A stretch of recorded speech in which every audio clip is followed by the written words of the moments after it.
नमस्ते, प्रणाम, वेलकम। एक बार फिर से स्वागत है हमारे चैनल सीढ़ी वाला हौसला न्यूज में। तो दोस्तों, हम बात कर लेते हैं आज की ताजा खबरें। पहली खबर है निरहुआ की तरफ से, जो कि बहुत बड़ी फिल्म का शूटिंग करते हुए नजर आ रहे हैं। क्योंकि आप स्क्रीन में देख पा रहे होंगे, इस फिल्म का नाम दिया गया है जुगल मास्टर, जो कि नया फिल्म का शूटिंग किया जा रहा है। नंबर 2, सारी जी की तरफ से, जो कि बहुत ही जबरदस्त और धमाका आप सभी के बीच आने वाला है।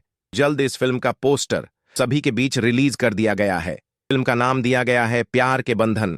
आपको बताने वाला हूं कि इस फिल्म के ट्रेलर को रिलीज किया जाएगा कैप्टन वॉच के यूट्यूब चैनल पर रिलीज होने वाली। नंबर 3, पांडे की तरफ से बहुत बड़ी खबर निकलकर आ रही है कि बफा अवार्ड शो में प्रदीप पांडे भी आने वाले हैं। प्रदीप पांडे की तरफ से पोस्ट भी जारी कर दिया गया है। यह दोस्तों बफा अवार्ड शो होने वाला है बिहार के पटना में। नंबर 4, अगली खबर बहुत बड़ी खबर है। खेसारी लाल यादव जी का नया गाना टीजर रिलीज कर दिया गया है, जिस गाने का नाम दिया गया है ईगो बात बताएं। इस गाने को रिलीज किया जाएगा 9 जनवरी सुबह के 6 स्थान पर। यह 6 स्थान पर गाने को सुनेगा, बहुत बड़ा धमाका होने वाला है।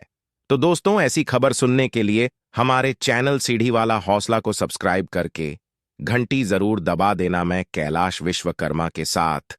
जय हिंद, जय भारत।